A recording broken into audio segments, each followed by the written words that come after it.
This week on RSBANDB Update, Ancient Awakening continues RuneScape's new brand of questing, featuring hints about Vorkath, a compelling subplot, and a reason for everyone to enjoy this quest. We cover lore, rewards, and more on this installment of Quest.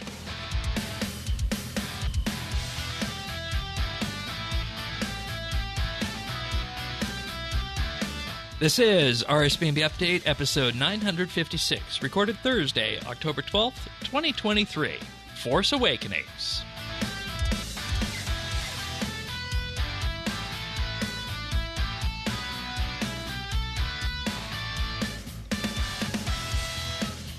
Hello, everybody, and welcome to another episode of RSBANDB Update. It is Quest Week, here again, featuring the Quest Ancient Awakening, amongst other things this week. News that came out last Friday that was released after we recorded, and we'll talk about that all in good time after we have a chance to have a breath. But anyways, Tanis, welcome. How are you today? You feeling better? Feeling better. A little under the weather last week, but definitely feeling better. And yeah, excited for Quest Week. All right, good. Zerdones is also here. Welcome. Howdy. Resident Clan Quester. Been around since the pandemic, doing all things quest-related with Update and Clan Quest. And, of course, Avernick is also here. You've heard him a few times before. Your claim to fame is that you got the Arkin game, didn't you? Yeah, 2016, I guess. Yeah. I like that I'm, of course, on the show now. Yeah, of course. And world first for archaeology mysteries and the like, too? Mm-hmm. Must have been having fun with your pandemic time there. Oh, yeah, Orthan was a blur. How fast that was done. Yeah. And, you know, it's interesting you mentioned Orthan, because we kind of have to talk about some dragon-y things this week. Not necessarily related to Orthan, but we were kind of saying, this environment kind of looks a bit familiar. But, of course... matriarch, yeah. Yeah. Oh, that's an interesting idea. Maybe that's where they'll put the next, or the necromancy... Spoiler alert! Matriarch. That's a thought. Okay. But I thought you're going somewhere else. Where would I be going? Things in the quest that we haven't talked about yet. Okay. And we want to get there, of course. But this week I have to thank our members of the RSBANDB Update Experience tier: Amos Reed, Andrew C., Drama Free, Jason S., Jesse W., Keski, Ricky A., Ripeth, Runestar, Seth W., and the Naked Captain. Big, huge thank you to all of these people. Without these guys, RSBANDB Update would not move. It would not go. So big, huge thank you goes out to them. And you'll hear more about what Patreon offerings we have in just a little bit here on the podcast. But, of course, you can follow along in the full show notes at update.show.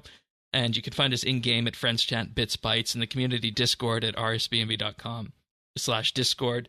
I'm Shane12088 in-game. Zerdones can be found at Zerdones. That's with an X. Tanis is at Tanis79. And Avernick is just Avernick. He wins for having no numbers and no X's in his names. So, as we progress forward through this quest, typical warning goes out to everybody who hasn't joined us before for Quest Week. Spoilers ahead, as we are going to be discussing from start to finish Ancient Awakening. So, just to get this out of the way first, 50 Necromancy, the first quest that needs Necromancy, as well as the completion of the previous quest, Dead and Buried. How are we feeling going in here? Just some quick opening thoughts, if anybody has them. Worst part of the quest. Yeah, part of the quest. I don't really know what the necromancy requirement was for. I mean, I guess necromancy gets referenced. Yeah. That's probably what it was. It's a little bit in the combat section, but it's definitely not like you're raising very much. It's not a lot.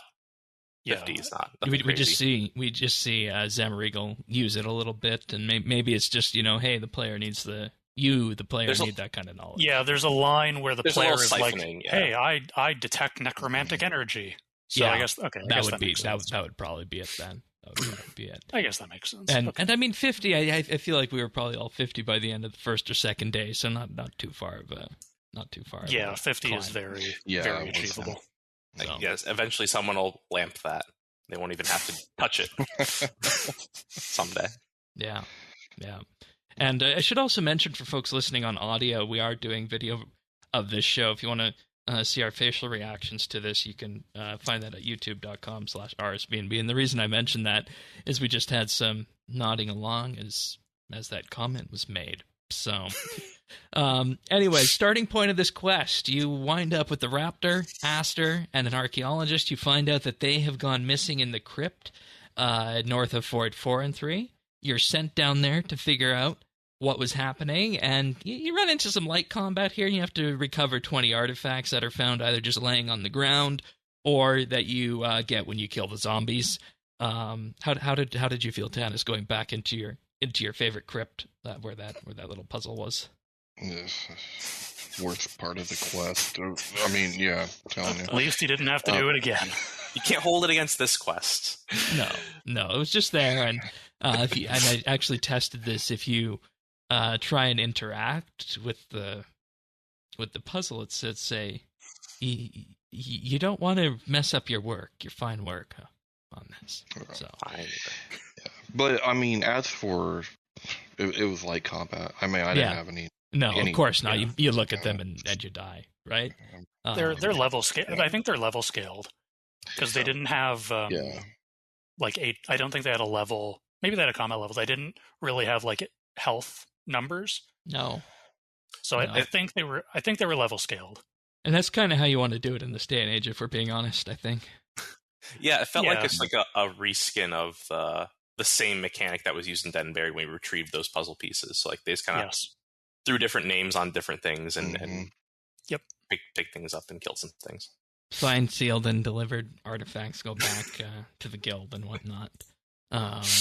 But of course, what we uncover here first goes to the analysis of the artifacts that have been found, and we turn to Aster, of all people, to get a translation of what we're looking at here, and the translation we were given by Aster is Liagnu, and this is the point in the quest where I feel like there's a bit of friction or tension starting to build between you and Aster that you could either capitalize on or kind of just let slide or confront on this, because you, the character, know how to translate the Dragonkin. Some properly. Choices.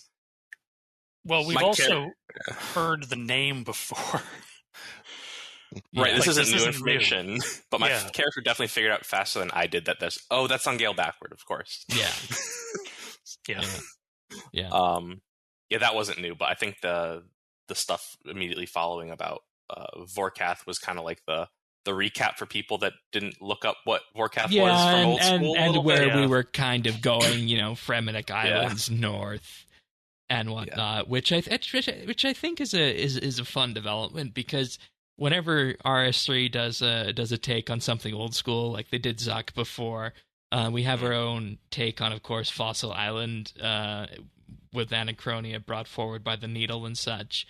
And what we ultimately learn with this is that Ungale is of course that island that the Fremennik are scared of, and that's where Zemregal has jetted off to in the last quest in search of this dragon that he's going to unleash on us. And I mean, I don't think we get any more fantasy based than that, do we? That you got a generic bad releasing the dragon of all time on you and your I want to say civilization, but in this case, let's just say encampment, the fort.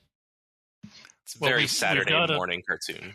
Yeah, we've got an evil lich who's going to resurrect a dragon to enact doom upon the world. Like we're speed running the World of Warcraft story.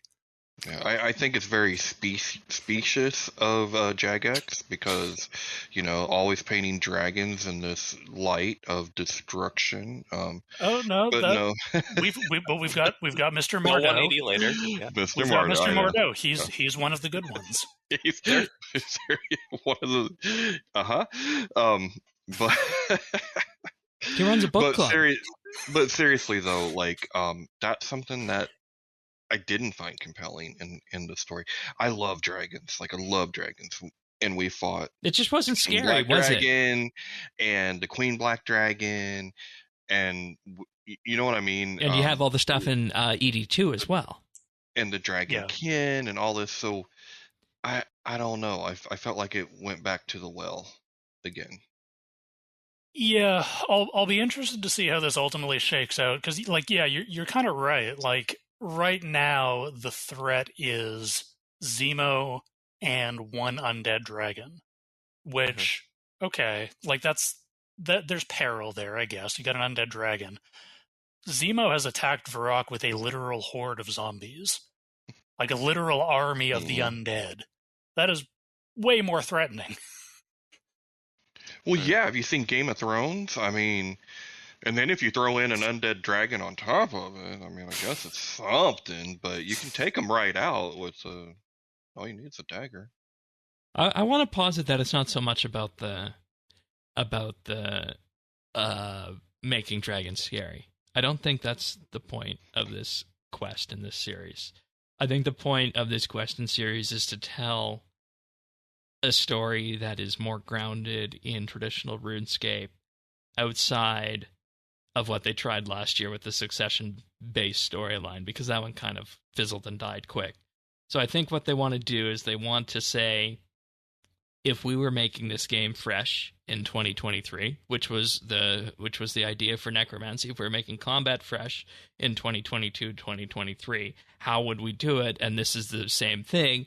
How do we tell our first dragon story in 2023 with the tools and tech that we have? There's a cutscene with Zemo, and for me, it kind of it really just sums up and encapsulates the quest quite nicely. Plus, that's another thing I did like about this quest. There was more voice, and there was more voiced, right? Like than there has been lately. But he talks about like if they won't fight for me in life, like they'll fight for me in death, and kind of thing. And to me, that was like the whole thing. So it's almost like maybe that's a even bigger part of it than the dragon. I was like the necromancy. Yeah, I mean, I was kind of saying that tongue in cheek, but I think it's the necromancy element, hence the requirement, and trying to pull it all together there. Yeah, and I guess we'll learn what that is when Vorkath arrives next month as a boss, and we'll see the story advance yet again through how that looks, and we'll come back to that angle on is it a quest in service of content or vice versa, because you can look at it both ways, and it does actually both things this time, which is actually really interesting. But at this point in the quest, we talk to Aster, and I feel like a lot of the problems that we talked about in the previous two quests, where we felt like these characters were very surface level and were kind of just there in the background, I feel like we kind of got to dive a little bit deeper in this and kind of examine exactly what is going on in Aster's mind, given the fact that, well, as I think you said it best, Avernick, before this, her best friend, or their best friend, was just executed for treason. That wasn't me, but okay. I'll totally take that credit. That was Zerdones? Yeah, those are Zerdones. I think like my initial impression, I think when we got the fort, was definitely like, these are building managers, and there's not going to be much to that. And it wasn't until, I guess, Murder on the Border was a second update, but like where it's like, like they're doing stuff with like the kitchen manager we thought we were going to get, and stuff with Bianca and all that. And this kind of like brought it back. We're like, yeah, they're definitely, these people are employees, and are definitely functional, but they're also trying to make them characters at the same time, which is probably a little bit ambitious, because now you have to like worry about like, is their function like affected by like, we're trying to get rid of them, kill them, whatever. But I think that doing something with Aster, this quest throughout, was started popping up here and becoming more noticeable. And I think most players picked up on it like by like at least the next interaction, like, this is definitely what they're doing with it. Like it was pretty obvious. but I think I appreciate that it was done regardless, even though it was just like an expected step after the Bianca situation. And starting here, I think like it's a good. I think I said it before. It's like a good B story to like start in the beginning of the quest and like bring throughout, because the quest is kind of a stepping stone. You need like a through point that has a beginning, middle, end in this quest, where we tell a story about like Aster dealing with this grief, and she's got all the traits like denial and trying to like make up for it and bargaining, stuff like that. Like, so I think this is the point where I was like, oh, this is the thing I didn't expect from the quest. Yeah, and you know, you can actually kind of see that in the way your character interacts with Aster, starting at the beginning underneath in the crypt there, because you in effect have 3 paths that you can go. You can effectively, you know, be kind to Aster. You can kind of take a middle approach road, or you can just be outright confrontational. And each one of those, of course, are going to end in the same place, but it goes to show that there's something in particular that's just a little bit deeper going on with Aster's character. And, you know, I think they do need to resolve that, because it wasn't necessarily, I think, handled the best way in Murder on the Border, was it? Because we basically said, I think our summation of that quest was that, oh, it's just it's a murder mystery, and there's no real character development here. You're just solving the murder, and off we go, right? It was a character exploration. It wasn't really a development. Yeah, exactly. I was surprised how much that quest has like come back, like with like the Elmaria point and now like the Aster point. Like, there's a lot of things that were in that quest that felt like that was it and done, and it keeps like rearing its head. Well, it really is. It was the setup for this new cast of characters that are sort of the through line of this quest series. It's here's all these wacky personalities. What's up, Tanis? The comparison I made earlier, it just keeps coming back up, and I mean, it's the sequel trilogy. Here we are. Here's our new cast of characters. Aren't they beloved? Does that make Elmaria really poorly for the Quest series? No, Elmaria, no, the Raptor. Poor Raptor. He got the Luke treatment. Is what, or she got. She. Just say they. They. Sorry. I'm sorry. So, sorry, I've got to pull on this. If we're comparing the Fort Ferenthri story to the Star Wars sequel trilogy, does that mean Aster is Rey? So Aster is secretly Zemo's daughter? Are we putting money on this? That actually would make this a little bit more interesting. Or is Zemo Kylo Ren? Ooh. You guys are saying names. I don't know who they are, but that's fine. Oh no. Sorry. Yeah, because Shane only watches Star Trek. That's okay. Yeah. That's the only star. Sorry. They're gonna laugh at you, Tanis, if that comes to be true. And based on what we know about Mod Jack as lead designer, I can imagine and the direction this thing goes. What if? I mean, it's better than people having to be told no 50 times that the shadow voices in your head aren't Sliske. Well, I mean... Except when they are Sliske. Yeah. Sure. Anyways, back to Aster character development on this. Do we take this B plot as being one of the things that makes this quest? I wonder. I mean, you kind of have to. I do. Because this is a pleasantly surprise for me. Okay. Like, maybe I'm skipping ahead to the end a bit. My overall thought with this quest is there's really not much to it. Like, lore-wise, we've learned who Vorkath was, okay. We've learned that some of the Dragonkin wanted to wipe out the humans. That's potentially interesting.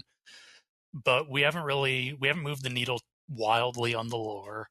We don't know why Zimmerigel... Well, I mean, we can guess why Zimmerigel wants to do what he wants to do. He kind of says he wants to, like, blow up Mistlin. Yeah, I mean, it's what he always wants. And the fort's now his, like, pet peeve. Yeah, I thought he wanted to take over. The plot hasn't really moved. We're still in the Zemo is urgently attacking with Vorkath, which is where we were at the end of Dead and Buried. There's no puzzles in the quest. There's a little bit of combat. Like, basically the only thing to this quest, the only string to this quest's bow are a kind of fun combat encounter, one nice environment, and a little bit of character work. That's kind of all there is. I think I want to ask you guys, how long did it take you guys then? Because it was definitely under an hour. Yeah, I think I was about an hour. Okay. 40 minutes to an hour, somewhere in there. I wasn't timing it, but... Okay. I think there's one extra thing to the quest, which was, probably it's going to be another conversation we have later, foreshadowing a lot, but it's like this was like hype up the boss quest, right? Yeah. Where, like, that's not like a narrative plot thing, but, like, it's like, show some cinematics, show the model, show those things where it's like, tease the boss. That people that might not be so interested in the boss interested, which is, I think, I don't know if you guys had listened to that one interview that Mod Ryan did, like, last week or whatever, where he was talking about, like, Hermod and Razio are, like, some of the most interacted with bosses, like, past story mode, past the quest. Yeah. Because that's like how they were designed. That's how necromancy was designed. Right, where you interact with it a little bit in a quest, and obviously when the boss comes out, there's probably going to be some mini quests around it, and people are going to interact with it and be more interested. So I think this is kind of like in service of that, but then also the boss is in service of get people that are interested in bossing to do the quest. So, like... And that's a format, though, that we've seen ever since Extinction. Yeah, ever since. Ever since, I think they realized that people liked that, And we know I bring back that 25% number in that the core player base interested in these quests and who play them regularly is at that 20 to 25% mark. Everybody else interacts with them when they come across content or need to unlock something or want a reward. And this will probably be required for the boss, so people will do this. Exactly. And I mean, think they're going to make a... Do you think they're going to quest lock a boss? I think the discussion's been there. I think they did it with Necromancy. And when you look at the Necromancy quests were weird. Right, but if you look at the requirements... Had that whole conversation about that. But if you look at the requirements of the Fort 4 and 3 arc, it's way less than Necromancy. And Necromancy has showed them that you can have quest requirements that are stupid high. I think that like one of the big points from that interview that Rod Ryan did was, like, if you make people do a boss for one reason or whatever, the people that weren't going to do it will try it again. They think that they have a chance. So I think that there's high odds. I don't think it's 100%. And I have to say, I always... And I mentioned this with the last one. I mentioned this with Dead and Buried. I mentioned this with the Necromancy quest. I have a worry inside me that we would see a dumbing down of quests and not necessarily focus on the wider story ramifications. Like, I was worried with Necromancy that the way the Necromancy quests went is that would be a sign of the times for how quests would go in the future. And I think this is stepping back a little bit towards the traditional quest angle, and the reason I mention this is because it's just so important when you lay down the groundwork of one of these quests to be able to say that this quest is a series in a chain that leads to this, and you started here, and we're learning something story-wise along the way, and oh, by the way, you get access to this boss after you do the quest. Well, structurally and mechanically, this is my kind of quest, right? Like, this is if you're gonna make me do a quest, then this is what I want to do. I want it to be story heavy, some combat. There wasn't any scaling. I could have done. There was no puzzles. But there was no puzzles. Yeah, there was no eye test. There was none of that stuff, and there was more voiced cutscenes. So, like I said, structurally, this is way more up my alley. Like I said, like the worst thing about this quest was its requirements of having to do Dead and Buried. Yeah, I wonder. I'm trying to, and I'm looking on the wiki here. I don't see a list of the credits for this. I don't know who was actually on this quest. Dev-wise. I know at the bare minimum, Modzura was, if not leading it, high up on there. So and their last project, I think, was Murder on the Border. So that's kind of like why the Aster line is there. Yeah, got it. Okay, that makes sense. I think they had mentioned someone else, but I don't totally know. Yeah, but that's the main one. Yeah, and also in terms of accessibility, did you notice the new waypoint marks in the quest instances, how to get into the quest instances? Not only shown on the mini map, but now a gigantic quest icon floating on the game floor. Was it on the mini map? Yeah, I didn't notice it on the mini map. No, it's just the usual like quest icon. Go here to. I know quest icon.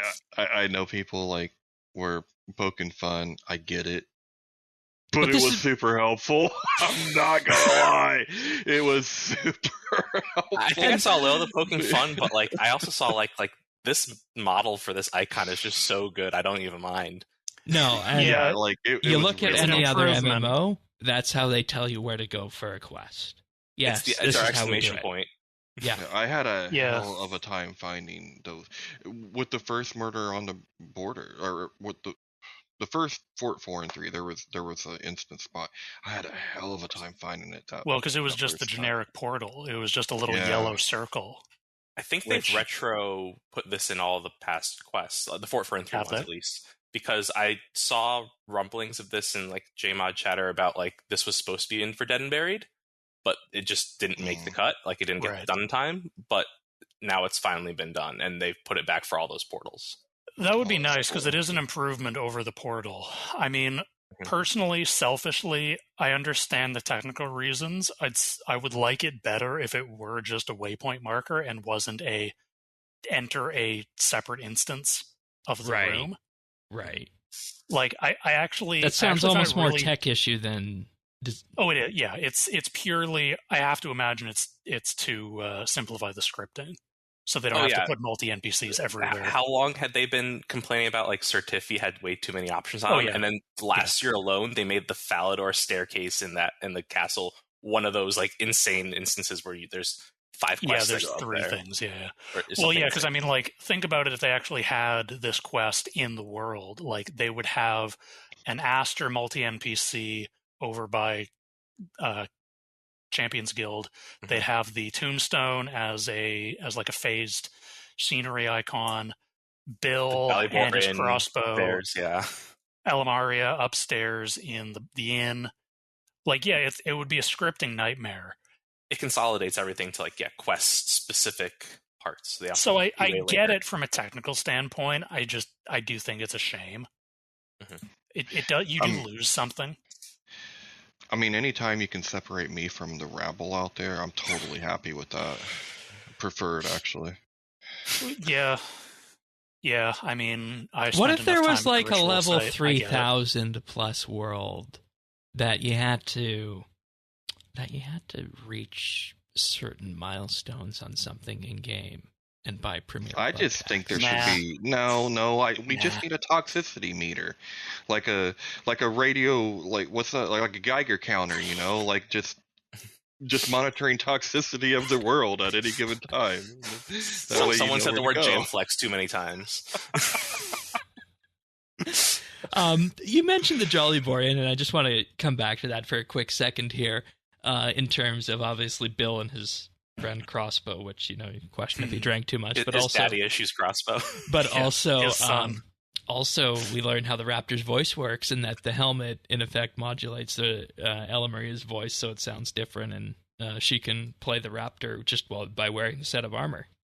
Okay, the Elamaria conversation was definitely like, what are the top 3 things the community said since the last because quest? People were so curious about that and that reveal and why we didn't know, going back to Dead and Buried. Not only us, but just the in-universe reasons too.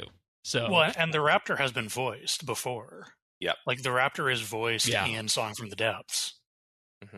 and in the Troll Warzone trailer, I think. Maybe not. I know Ozan. I think in the actual tutorial it was at some point, maybe. Maybe, I don't know. In 2011. Yeah, that was a long time ago. Yeah, but it's just tying those loose ends together, you know? Picking up on the feedback from the community in the past 2 or 3 quests and bringing everything forward, I guess. So yeah, that conversation was like directly at the player, like, "Oi, this wasn't a bad idea. We're explaining all this. Sit down, you little nut." Yeah, it was. This was definitely like the quest was like slowing down, and I don't think anything like I think the Bill stuff was a little like introducing some new angles to him, I guess, like with his issues with his father about like him not wanting to be a fighter and everything. Because I think that was purely because Bill's become like a fan favorite, like everyone's petitioning for him to get his beer garden, and they feel bad for him. He's such a sad sack. Yeah, we like Bill, but as for what's her name? Ellemeria.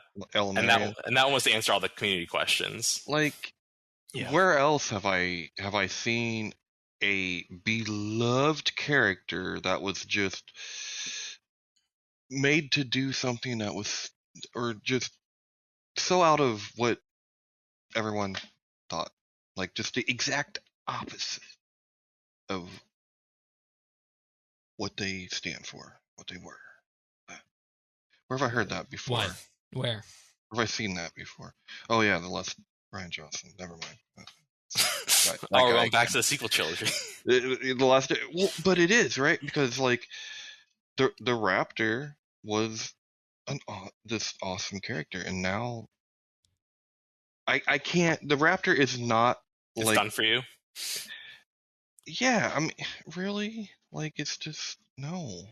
Killed the mystique. It did, and a queen at that. Like,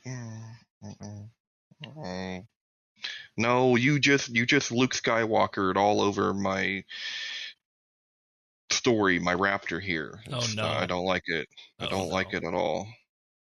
I want to talk about the cutscene and the environment work on Ungale because that's important. But before we do that, I want to thank our Patreon supporters. For this week, I'd like to thank Alvaro L, Amos Reed, Andrew C, Arvids L, Chubura, Chunk the Monk, Dominic R, Drama Free, Duramax, Free Milk, Jacob G, Jade Gizmo, Jason S, Jeebus, Jesse W, Keski, Ling01, Mohan V, Nate the Great, Nick G, Pernasius, Renhawk, Ricky A, Rippeth, Runestar, Samuel, LFL, Scott DS, Seth W, Shirt Pants, Tabby, The Naked Captain, The Dabbin' Goat, Tim, Tom V, Ukulele Steve, and Zat.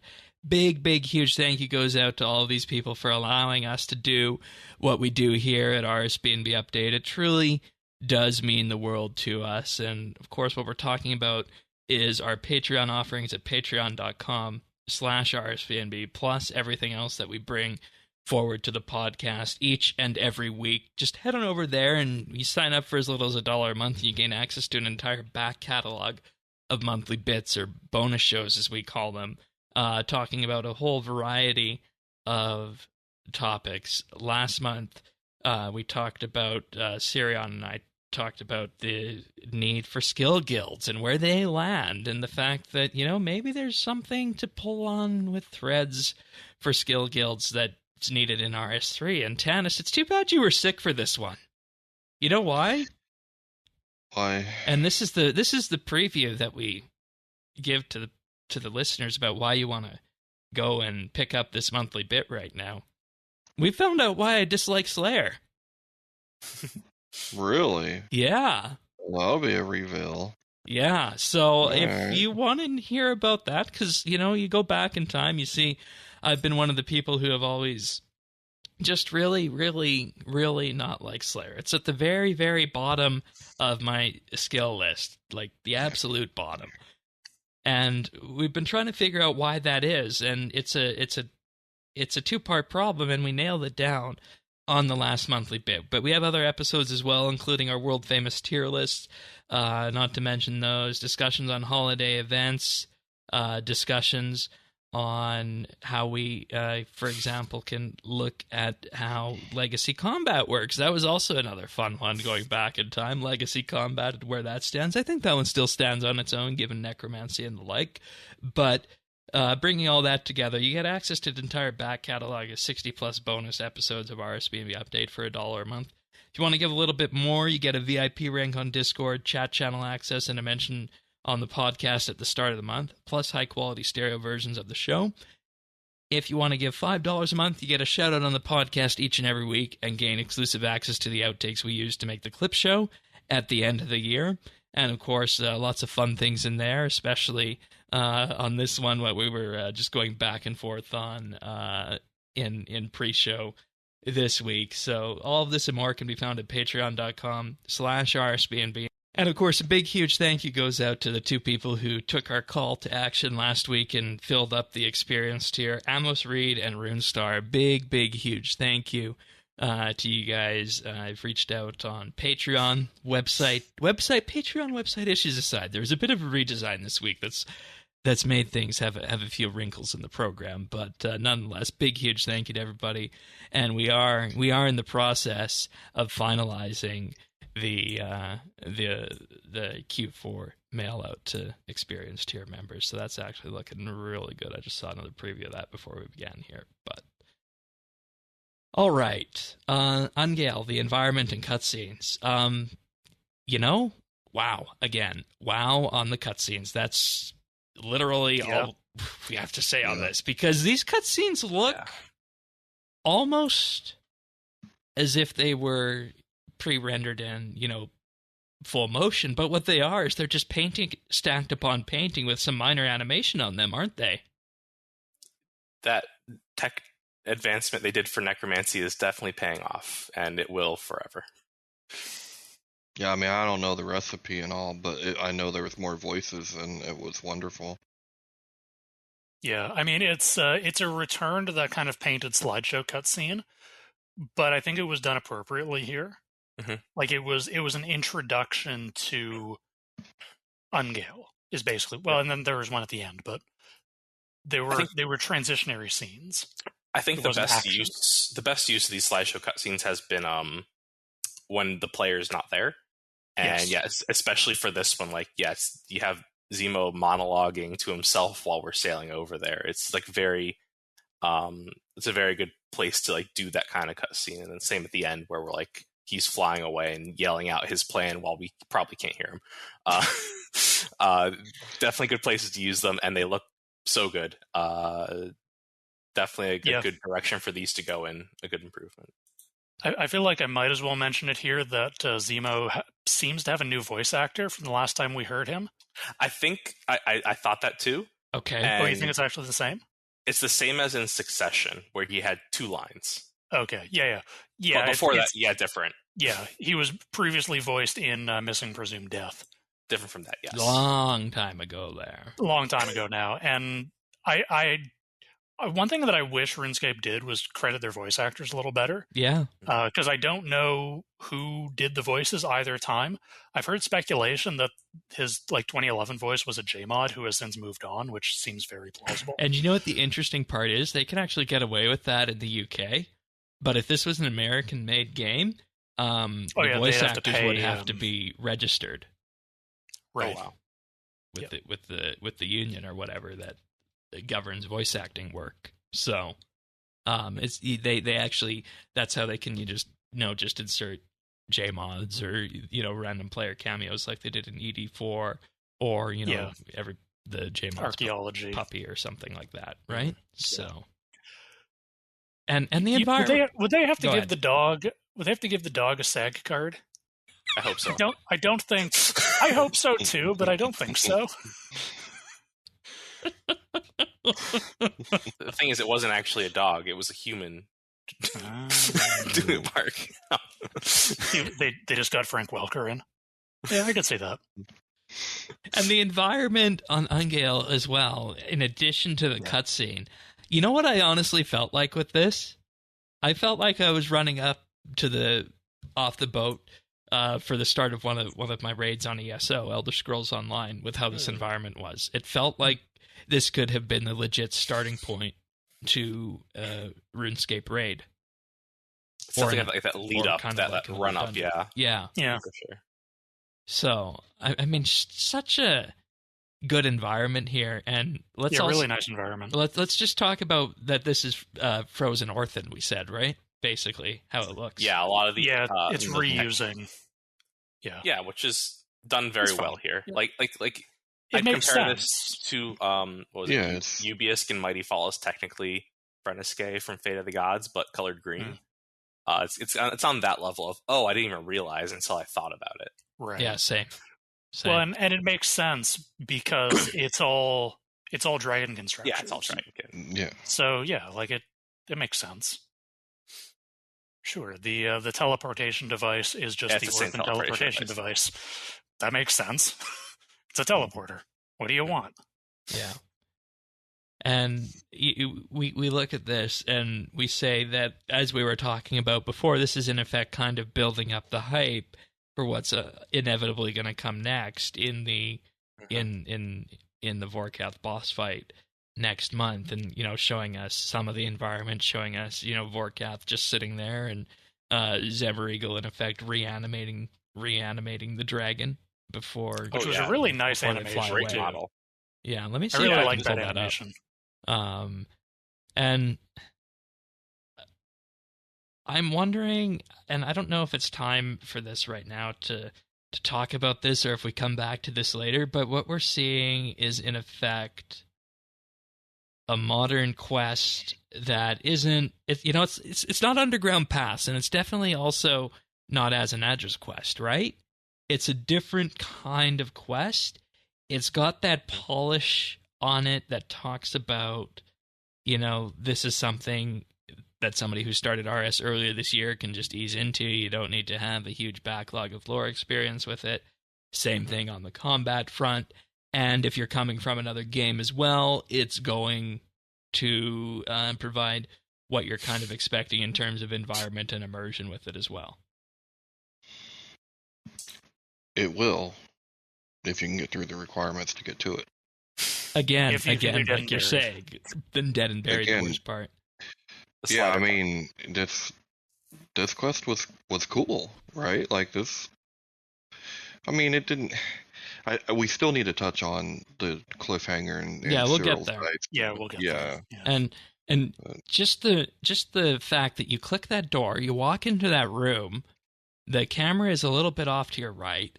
It goes up and then down through the ice, and you see Zemreagle down there. Then next, you're back up top, and you're, of course, in the wave by wave combat encounter. Yeah. So overall, again, really well done cutscene on that board too. Yeah, there's definitely there were slideshow cutscenes, but there were also actual traditional ones. Like, it was a good cutscenes, mix. Yeah, in engine. And then at the end of this, it goes from a 3D1 to a 2D1 once he starts breaking out of the aisle and flying away. Yeah. So definitely good use there. Yeah. So you'll never stop me, Batman. What of this combat encounter, this waves of undead? What did you guys make of that being in here? Because it felt like there were some things that could be mechanically involved if you wanted them to be on the higher difficulty versions of them, but it was basically a cakewalk in the quest. Yeah. Yeah. Like I thought it was neat, but I didn't really get it. Like I was talking with Sirion about this a little bit, and one of his complaints, which I agree with, was the encounter basically starts with a text dump saying, "These are your 3 friends. They have these 3 special abilities. Activate their special ability by doing this." You just right-click target on something, and then they'll all use them. Yeah, all but you can do is point they did anyway.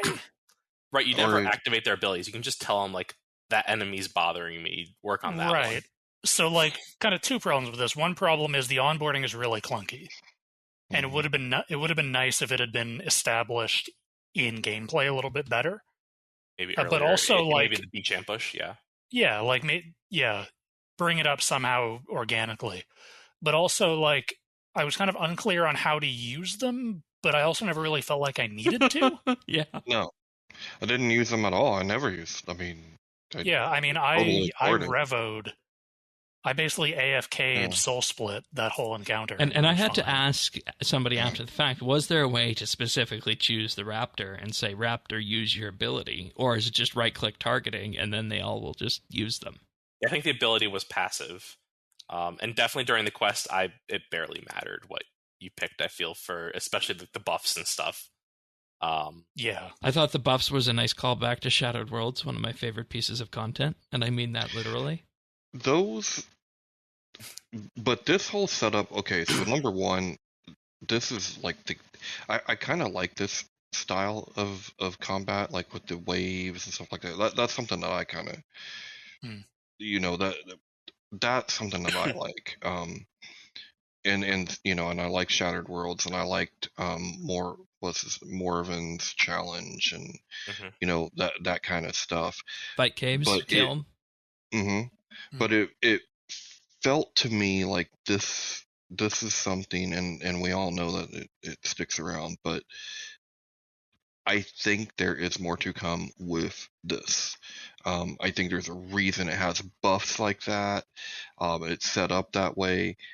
They're very bespoke, for sure. I think this is going to be more a reoccurring thing that is much more rewarding or important, or will have a reason that we don't know right now. Could Vorkath be somehow another elite dungeon, and this be this kind of thing, a mechanic in there? I was going to say, just besides the elite dungeon thing, do you even think that they would dare put some system like this in a boss? Do you think people would not be happy with that? I wouldn't want to interact with this in my PvP. There is some precedent for that. Like, Solak comes to mind. I was thinking Arc Glacier, where you get to pick like what's going on. Yeah, the Arc Glacier, that's more of a like what I'm talking about. I'm talking about like having helper NPCs. Sure, in the fight. An ability over there. Yeah, in Solak you kind of have that with Merethiel. And are there any others? I think it's the only one. Yeah, there are others where there are NPCs around, but they're mostly just sort of shouting encouragement at you. like Raksha, you just have the Archivist over there saying, "Yeah, go team, yay!" And all of the Elder God Wars dungeon ones, like you have someone yelling on the sidelines. You're doing it. Yeah, good job. Okay, you dodged that ice beam. And there's also the standard and hard mode difficulty post quest. Once again, easy. Oh, I was gonna say hard mode. I ran out of food. I got it first try, but it definitely depleted. I ran out of food too, but that's because I went into both of the post quest drastically undergeared. Like I went in with no potions, like 10 blubbers. That was it. I got about halfway. I did normal mode and then halfway through hard mode, and then I died. So I came back with brews and overloads, and I had no issues. Yeah, I went in with like 25 sharks, and that was like, and level 90 power necro gear. So that was like about right, I feel. I mean, I went in equipped to the tits, but I mean, whatever. That's just how I gotta compensate for something. No, it's fine. Yeah, always bring your best. Poorly, I was going to switch to tank. So I do hope you're right, Tanis, that there is more to come with this, because I think I think it was a neat idea. My biggest complaint with it is that there's really no reason to do it. Yeah. After the quest, like there's a reward for doing normal mode once. There's a reward for doing hard mode once. Cosmetic overrides. Yeah, cosmetics and title and hero pass. Yeah. And then there's not a reason to go back. You're just done. The XP is not really good enough to be worth doing. And I was hoping this would be an XP training method that could kind of step between. Yeah. Be at the beginning point where if you just wanted to go somewhere instance to train, and then after you might go to like a Shattered Worlds or something, right? Yeah. Well, and that's what I see it having like a Shattered Worlds type of shop, introducing, But like you need more currency. than 12 waves. You need like an infinite number of waves climbing with that. Yeah, like an infinite difficulty. mode or... Well, yeah. Basically, Dominion Tower, that's not garbage. It could just give you more Shattered Anima and be like a alt version of Shattered Worlds. Shattered Worlds 2.0. Well, like I don't know like if there'd a- be like an in-game reason for that though, but No, maybe not an in-game. Yeah, no, but Well, the in-game reason could be like we have the necromancy, we have this skill, but the way that you unlock most of it isn't actually through combat. So what if that was how you could kind of customize some of your abilities, or even just cosmetically? I don't know. It's pure speculation, right? And this gets back to the to leave, right? And for like people who aren't existing listeners of the show, the reason we're talking about this is because you don't just put something in there like this with these buffs, I think, to be just used once. I don't think. It sure seems like it'd be a lot of work. I mean, it's too good, it seems like to me, to just be this one-off in a quest. Isn't that one of the hallmark of RuneScape quests, though? Is that they make like a really cool system for the quest and then never touch it again? Never use it again. But I mean, yes. Gameplay, means it's not repeated. I mean, yes, but that seems like something they're trying to avoid doing because it's really inefficient. I agree. It's a really ineffective use of resources. I think we're all circling around. We liked it, but we wanted it to be used more and to a degree where it was more on our levels of game. Because this is 50 necromancy, right? Like, is the expectation? Yeah, I think but also that would have been a challenge with 50, I think. Yeah, it would have. But also, what reason do you have to come back here after doing each one more than once? Right, we're thinking we want more reason, more challenge, exactly. more. Yeah. The base idea is good. A reason to come back to Ungale in general. Because it's a really nice environment that has nothing going on. Put some archaeology there. I'm right there. We already have Dragonkin. We already have Dragonkin archaeology, and unfortunately, we have 2 Zaros sites. We can have 2 Dragonkin sites. Why not? Yeah, sure. I guess. Why not? Why not? So after the wave-by-wave fight, we're in a situation where we find this runic projector thing. Basically, at that point, we just search the room for some energy pieces, and then that activates the machine. And what this basically is it's a Dragonkin archive that, just without question, will send you back to where you came from. They're super friendly people. Yeah, which was really surprising, handy. wasn't it? I guess it's AI. I don't know. Yeah, it's right. It's in the form of Vorkath, right, which we saw briefly in Desperate Measures during one of the flashbacks.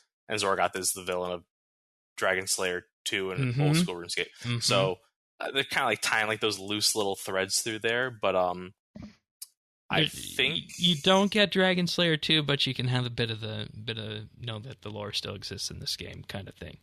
Yeah, sure. Same as like with Zuck and Fossil Island. How did you guys feel about, I've seen this complaint a lot, like, oh, teleportation exists, why is this a problem? That we don't have a boat anymore? Yeah. I mean... Your teleports don't exist for your friends. That's definitely one explanation. I think, how does it go? If you're wondering how he eats and breathes and other science facts, just remind yourself that it's just a show. You should really just relax. And there's also more information you could glean about Vorkath in this too, as well, if you wanted to. So, rather than just teleporting back right away, you can, Yeah, Vorkath's just a big puppy dog. So, okay, tinfoil time. Tinfoil time. I'm here with you. So we've all been assuming that Vorkath is going to be the next big boss. Yeah. One thing that I picked up on 2 things in this conversation with Archivist Dude. One thing is that the purpose of Ungale was to find the ultimate weapon that would wipe out the humans. Sure. And then he said Vorkath was a failure. Yeah. I think it's something else. So what is the ultimate weapon of Ultimate Destiny? I feel like if you look at Dragon Slayer 2, it's Gorvek, which was the boss of that quest. But I don't think that's been talked about here at all. So I don't know. I don't think it's on the table. Well, yeah, I mean, it's not a word that we've heard in RS3. Right. I don't know. I'm wondering if maybe Vorkath isn't actually going to be the next boss. The boss, yeah, might be a quest boss, but will it be the next actual boss? I don't know. Will Zemo land in front of Varrock, and Vorkath will just go play fetch and ignore us? I thought that was more the direction you were going because my thought when I saw the docile thing, I was like, oh yeah, Zemo's doing normal necromancy. Of course, it's like a bad dragon, but we're going to do consensual necromancy, and it'll be our friend. Yeah, and that's the thing. Would Vorkath, that was deemed to be too docile after being infused by Zemrigal's necromancy, will that fix that problem and make it so vicious that we need to, kill it when it becomes the next boss? Maybe that's the angle it's taken. It could be. That's kind of the way I'm expecting. Mm-hmm. I just think it would be an out of left field. That's why I preface this with tinfoil.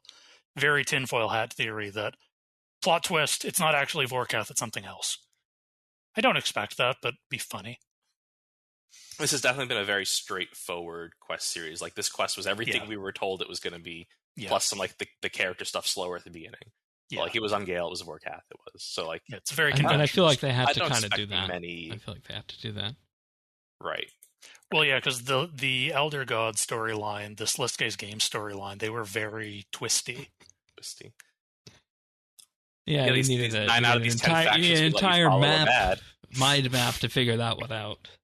Yeah. They've used all their twisties up in the last quest. Maybe. And after you say that, after the waves of the undead, it can't get any worse. We get to another discussion with Aster. Don't say that, Avernick, that you wanted to bring some points up here.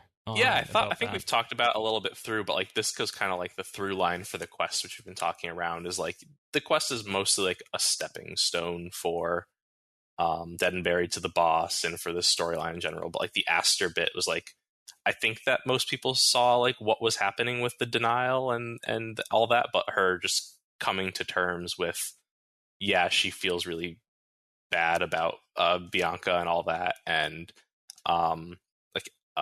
she's trying to make up for it and still failing, was definitely the part of the quest which was not expected, and it I think it worked. I don't know if I haven't seen a lot of discussion around it, so I don't think. Was this before or after? Did this continue before or after we got back to the fort?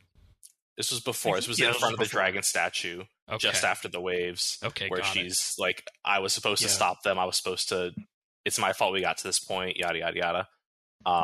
And that's kind of where the story gets left at this point. Like, we didn't really get past her, except she kind of did like the stages of grief, denial, whatever, to acceptance. Like, this is why I've been acting this way. And I think it was shortly told, but I think it was told effectively throughout, to the point where I was like, I'm pretty happy with that as a resolution for this tiny chapter, because obviously I've seen a lot of chatter where like, this is another cliffhanger.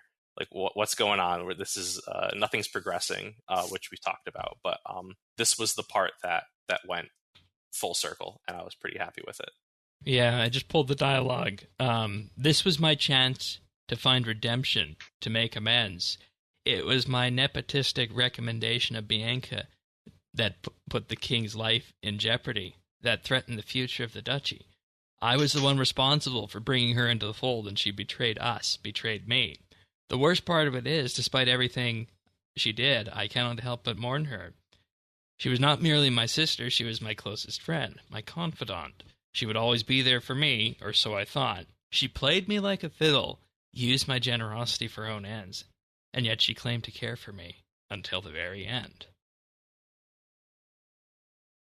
It's definitely a bit more character, and I think that we've gotten a lot of quests over the past, I would say, even decade, where a lot of characters' motivations came down to, they're an alien. You don't really understand why they do what they do. Right. Yeah. This was a much more more human pointed. This reminded me a lot of like Zanuck in the Goblin Quest series. Closer to that. And this goes back to something that people like Mod Jack and Mod Shrike have talked about.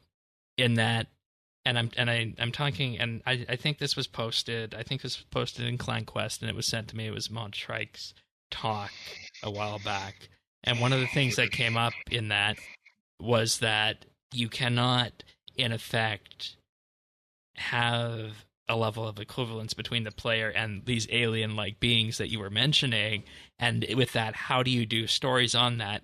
And that's why everything had to come down to this level, and that's why we're finally seeing that again. I think you Zerdones and Avernick probably watched that talk, right? Yeah, I actually have not. Okay. I have. Okay, you should. I just figured Zerdones you would have, but yeah, I'm behind on a lot of things, but yeah. Okay. And maybe this is the part of the quest that makes it just takes it to that next level, despite it being, like I said, my only complaint about the quest when I was doing it was like, oh, we're back in the fort. Talk to this person. I was legitimately shocked to see the quest complete dialogue pop up. That's I don't think that's uncommon. I think people say the same thing about Dead and Buried. Just like, oh, we're not going to One Gale. Yeah. And this one was like, yeah. That was kind of my thing. Like, I wasn't surprised to see the quest complete on this one. I was surprised to see it on Dead and Buried. One of the things I was saying about Dead and Buried was that it felt like that quest ended about 5 minutes too early. Yeah. And I feel like Ancient Awakening is the 5 minutes I was hoping for. It stretched out over more than 5 minutes, though. Well, yeah. I'm exaggerating a little bit. But it's that 5 minutes of plot. Yeah, it's... If Dead and Buried and Ancient Awakening had been a single piece of content, I would have been happy as a clam. Yeah, that is definitely... And we're seeing, and that's where we go back to those old, bigger quests that would take, 2 hours plus to do, whereas in this case, it's easier to develop the quests if you break them apart, use them to sell content, use content to sell the quest. It's 2 months of content versus one. Yeah. Well, and content drought is one of those big complaints. Yeah. People don't like hearing it that way, but that's the way it be. So. Yeah. To me, it felt like an old-timey TV show. I used the example of like the old-timey Batman. We're getting there. And that's the same thing. We hop on that dragon and ride it all the way out to Fort 4 and 3 and ask, are the players invested in this threat at this point? Zemregal's threat. Is there enough in this TV series of Fort 4 and 3 to make players care about this? And care about it because you know where we've come from with the Elder God Wars and the Stone of Jazz and all that Sixth Age business. Is there enough to make players care? At least the players who are playing this quest and talking about it. Well, I think if you like the last quest, then you're kind of in it, right? Like this was more, it was better. But if you didn't care for that, then this, I think Zardones put it best. It's like this one wasn't going to change your mind. Yeah. And yeah, it didn't change my mind. I think there's enough to get players invested in the fort. So I think imperiling the fort is a good storytelling decision, as opposed to something like Vorkath, where like, yeah, if Vorkath gets burned, that's not good. It's happened before. Yeah, things happen. But I think like more to the point, the fort is ours. We made it. It's like Animal Crossing. Like if you leave your Animal Crossing town and it goes to shit, then like that hurts because you made that. You are responsible for this. It's yours. It's weird seeing pictures or streams of people that are like just like starting the fort. It's like, oh damn, there was a lot that wasn't there. Yeah, it's come a long way. It keeps building. Where I think it doesn't quite work is for me at least, I don't feel the peril. Mm-hmm. Like I feel the investment in the fort. If the fort were imperiled, I would be invested in saving it. But I don't feel imperiled. Do you feel that if the next thing starts with like cutscene, Vorkath flying over and just fire over the whole thing. Does that solve it, or is that? I don't know. Maybe, and it might be because I'm familiar enough with the story that I know that Zemo is a moron, and he's not very threatening as a person. Very cartoon villain, yeah. Yeah, he's Skeletor. He's, yeah, I'll get you, He-Man. Yeah, that's fair. I don't know. That's definitely a good point. Like that, he's not been used threateningly in the past decade, at least. Not since Defender of Vorkath, really. Yeah. And that's an entirely different RuneScape when you put it that way. Yeah. You know, the other thing about the fort, like, it's cool that you do have a connection to the fort, right? So you do feel a little like ownership with that. But the thing that I felt is really weird. I don't like, although the last 2 rewards additions to the fort are cool, they don't feel connected to the quest at all. I want to talk about that when we get to rewards, specifically the granny stuff. Too. We can for sure talk about that. Yeah, we're not quite there yet, but I think we can kind of loop that in with the idea that this is a bunch of TV episodes tying the storyline together. The quest is a series of TV episodes in that Dead and Buried provided the Raptor storyline, but it was also like that last 15 minutes of a 24 season that introduces the next one, and this one finishes that off. And that's what bugged me, is Dead and Buried was told a story and a half. It told the Raptor Elamaria story, and it told the first half of the Ungale story, and it ended in the middle of that story. That's interesting to say, because I also feel like Unwelcome Guests and the first half of Dead and Buried was the Elamaria story. Like, it feels like they're getting segmented up weird a little bit in that way. Yeah. Why does it feel that way? Is it that this thing was written before, like the general arc was written before, like the macro arc, that the macro arc was written before, and it's just kind of split at weird parts? Maybe I like match it up with content. Like Unwelcome Guest was to match it up with Slayer. Okay. I think it's that. I think it's also like, this is going to sound really bad when I say it. So if the JMods responsible for this quest are listening, I mean this with all the love in the world. It feels like cheap drama to just end on a cliffhanger. Soap opera.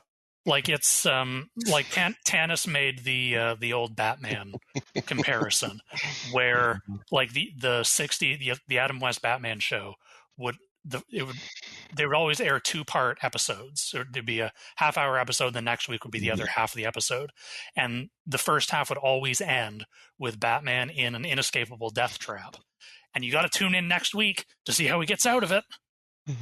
Or like the Pokemon case of always of having Team Rocket always trying to catch the Pikachu, right? Right, exactly. It's how are they going to get out of this one?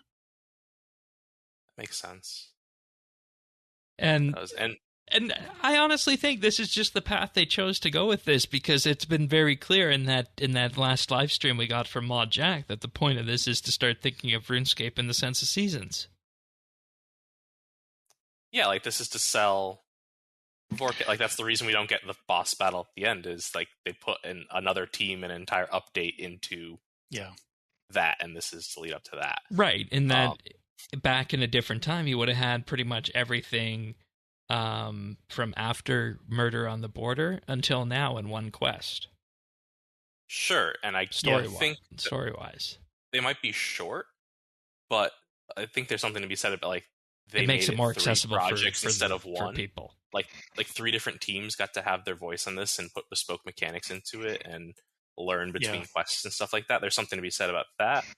And also, like, they're building quests into bosses. I think 10 years ago, it'd be insane if we had, like, quests and bosses, like, connect. Virago was the loosest connection. We had, like, stuff like Araxor and Mazcav's off doing its own thing in some corner of the universe. And I think there's something to be said about all the chapters of the story aren't just quests. Yeah, and as like, the season thing is cool, and the overarching fort thing is cool. I think what feels weird is just those points where they broke up the story, because like Zardones was saying, Dead and Buried was a story and a half. Well, it should have just been a story, tacked the last 15 minutes onto this one and tell the story of Ungale. Right? Like, it feels just a little 2 times off in the crypt. set. Yeah.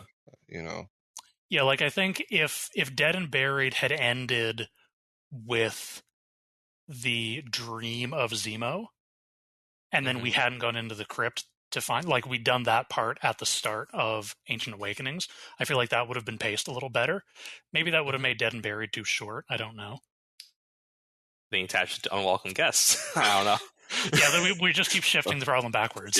Yeah. And also remember, I think Mod Jack said somewhere that it was him specifically who asked for the Raptor reveal and storyline in the last quest. Right, because they wanted to use the Queen more in this Misthalin story. And he said there's following through on that and seeing it, there's some question if that was the right decision. And, you know, if you go back and you answer that question now and you take the alternate path here, I think you have a much more linear and approach that makes more sense than we see with this. I'm curious how this plays, like, just one after the other, like us not waiting a month in between each one. I think it might play. Yeah, I know. Yeah. I know Thaxi was saying that he wanted to go back at some point and just play the entire arc back to back and see how it goes. So I think that's an interesting comparison in the context of, like, comparing the season of storyline to a television season, because modern TV has this really weird pacing issue.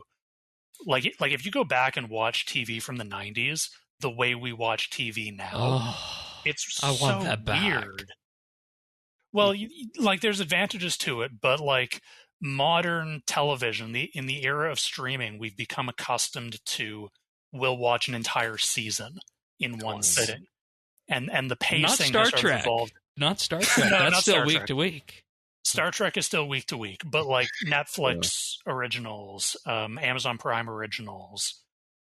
Like, I think a lot of them have moved to the week to week release schedule, but they're still being written like they were to be watched one long thing. Well, because they have to be written 5 years ago. Yeah. They have to be written with the understanding that in a year someone is going to sit down and just watch them back to back. In the 90s, you couldn't do that. Right. Like you couldn't do that with you couldn't watch the X-Files that way. It wasn't possible unless you bought the VHS. So like, I feel like we have a similar issue. So does this mean that these quests are best looked at as a package deal then after we get to the end? Maybe. I think I don't know. When specifically Mod Strike went back and repackaged the Elder God Wars quest, I think that might have been like the mindset is like, oh, we released these months at a time, and now I'm going to go back and like clean up the requirements, make it all tighter and stuff like that. And like that might be the mindset going on right now, is that there's definitely a thought process there's a difference between how they're going to be played month to month versus in the future. And maybe that's something they should account for, like at the end of a season or storyline, and build that into the production schedule. Maybe make them play better month to month when they release, but then later on have a project that says, okay, we're going to clean all these things up that make them better to play together. Right. And that's just adding more complexity to the entire thing. Does. Which I don't and you're adding more work. Yeah. It's a hard brief because everything in RuneScape does have to be designed that way, where it has to simultaneously be appealing to people like us who are playing updates week to week and we're like watching for the next update, but it also has to be enjoyable. It also has to be playable to someone who is coming at it a week, a month, 6 months, a year, 10 years later. Yeah. I think some stuff's been lost of time because people didn't think about like 5 years, 10 years later. It's like, oh, this Dungeoneer Workshop, it rewards level 80 weapons. That'll be perfect. No one cares anymore. Yeah. I mean, some of that is inevitable because of content creep, but like from a story perspective, like this story has to be engaging when you're watching it on a week-to-week basis, or if you're binging it, and it's hard to pace that.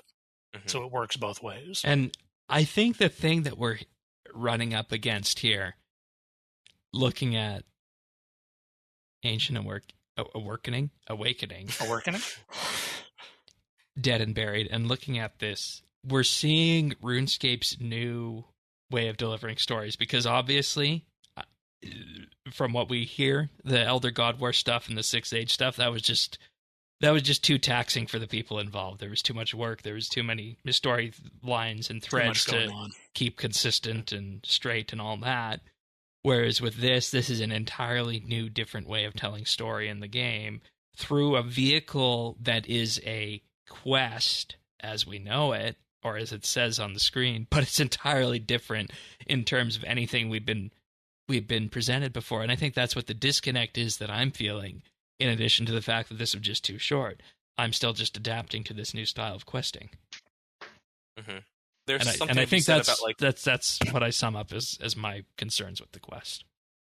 Yeah, the story's definitely more simple, and it's also like an aesthetic, a feel, like to leave room for updates like the Grove, right? Like that's another way that it's making room for other updates. It's kind of it's open. It's not as like complex and weaving threads and trying to remember everything like Elder God Wars was. It's fairly open, and like they're simple. There's some this room one at least move around. Yeah. So that's another way that it's help. It's in favor of content. And you said it best, Avernick. It goes both ways. I think it was me who said that the quests serve content, but you said the flip side, that content can serve quests. Yeah, we have bosses that care about what the quests are going on right now, and they're going to tie in, and they're going to be probably a mini quest around it. Yeah, and it's going to be a chapter of a story. Yeah. And I think other things like Het's Oasis is maybe an example where it's like a skilling update. It's like that was probably a very tenuous tie to Elder God Wars, but they made it work. Like we have to do a content update. Well, we don't want the story to like pause for so long, so we'll put some things in. Yeah, that mini quest, that part 2 mini quest was something there. So I think it's going both ways, and I think depending on what side of it you're on, you're saying, oh, the other side is maybe not taking away, but like it's right. And the reality is we're just adapting to the new style. Right. I think they're trying to unify, like, oh, everyone cares about this story, these updates, these things. Where like there's a lot of people like, I only come in for the bosses, I only come in for the quests, I only come in for the skilling updates. But we want you to be here for the entire season. Yeah. The entire season. Yeah. Okay. Let's talk about the rewards then. 1 quest point, 15k necromancy XP, 10,000 XP in a skill above 50, access to the Ungale combat activity in standard and hard mode. We already talked about that one. Yep. And the botanist's workbench. Yeah. This Tannis, is the one.